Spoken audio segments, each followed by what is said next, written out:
Bismillahirrahmanirrahim. Assalamualaikum warahmatullahi wabarakatuh.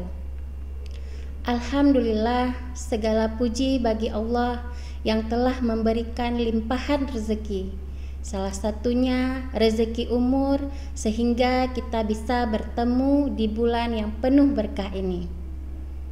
Selanjutnya, salawat dan salam marilah kita hanturkan ke pangkuan Nabi besar Muhammad sallallahu alaihi wasallam, kepada keluarganya, kepada sahabatnya, dan semoga sampai kepada kita umatnya. Amin. Ramadan akan segera berakhir. Akankah kita menjadi orang yang beruntung atau sebaliknya di bulan yang penuh berkah ini? Apakah tarbiyah Ramadan sampai kepada hati kita atau hanya sebatas di mulut tanpa ada bekas untuk kita amalkan di bulan yang lainnya setelah kita ditempa 1 bulan lamanya? Mereka yang merayakan Idul Fitri adalah orang yang menempa dirinya untuk betul-betul kembali kepada fitrah setelah melewati serangkaian ujian dan pendidikan. Bukan seperti orang yang merayakan Idul Fitri yang dengan pongahnya membuat serangkaian seremoni, padahal mereka sehari pun tidak berpuasa. Ini adalah orang yang rugi, bahkan celaka berjumpa dengan bulan Ramadan. Dalam sebuah hadis yang diriwayatkan oleh Imam Ahmad, ketika Rasulullah Shallallahu Alaihi Wasallam menaiki mimbar untuk melaksanakan khutbah Jumat, pada anak tangga pertama beliau mengucapkan amin. Begitu naik pada anak tangga kedua, beliau juga mengucapkan amin. Dan ketika naik pada anak tangga ketiga, beliau juga mengucapkan amin. Setelah selesai sholat, para sahabat bertanya, "Wahai Rasulullah, mengapa engkau mengucapkan amin pada anak tangga pertama sampai ketiga?"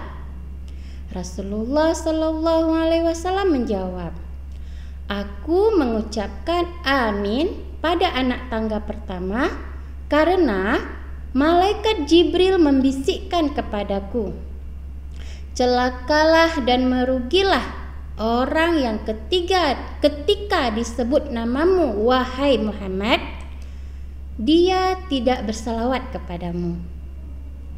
Pada anak tangga kedua, aku mengucapkan amin karena malaikat Jibril membisikkan kepadaku, celakalah dan merugilah orang-orang yang tinggal bersama kedua orang tuanya, namun tidak membuatnya masuk surga. Dan pada anak tangga ketiga, aku mengucapkan amin karena malaikat Jibril membisikkan kepadaku, celakalah dan merugilah orang yang berpuasa di bulan Ramadan, tetapi Allah tidak mengampuni dosa-dosanya.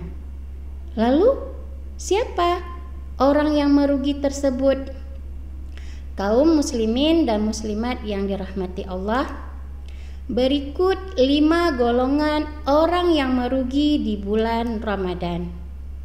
Yang pertama, orang yang menganggap biasa bulan Ramadan. Tidak ada yang berbeda dengan bulan lainnya sampai Ramadan berlalu. Tentu ini menjadi kerugian yang besar. Dia tidak merasakan istimewanya bulan Ramadan. Dia tidak merasakan betapa banyaknya manfaat di bulan Ramadan. Dan dia juga tidak segera melakukan berbagai kegiatan amalan ibadah.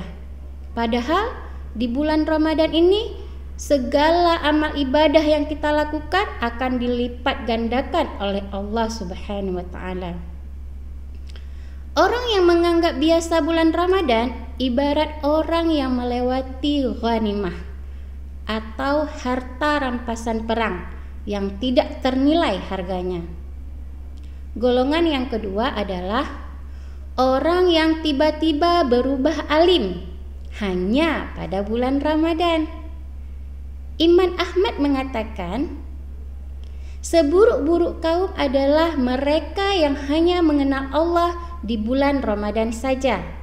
Hal ini terlihat dari perilaku seharinya. Dari yang tidak pernah berhijab, sudah berhijab. Dari yang tidak pernah sholat, sudah melaksanakan sholat wajib dan sunnah.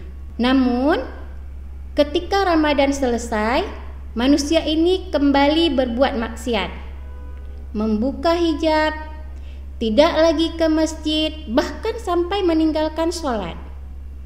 Oleh karena itu, kita harus selalu istiqomah dalam berbuat amal kebaikan.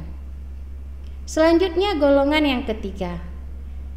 Golongan yang ketiga ini adalah orang yang hanya menahan hawa lapar dan haus saja.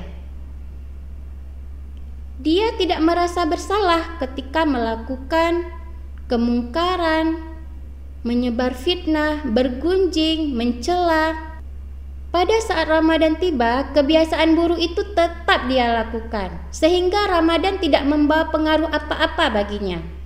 Abu Hurairah radhiyallahu anhu meriwayatkan bahwa Rasulullah sallallahu alaihi wasallam bersabda, barang siapa tidak meninggalkan perkataan dan amalan dusta, maka Allah tidak butuh dengan makanan dan minuman yang dia tinggalkan. Selanjutnya, golongan yang keempat, orang yang tidak memanfaatkan waktu di bulan Ramadan. Mereka yang tidur di siang hari selama bulan Ramadan dan bergadang dan melakukan kegiatan yang sia-sia pada malam harinya. Ini adalah golongan orang yang rugi. Yang kelima adalah orang yang tetap melakukan maksiat di bulan Ramadan. Selama bulan Ramadan, segala amal perbuatan, segala amal ibadah yang kita lakukan akan mendapatkan ampunan dari Allah Subhanahu wa taala, seperti amal puasa.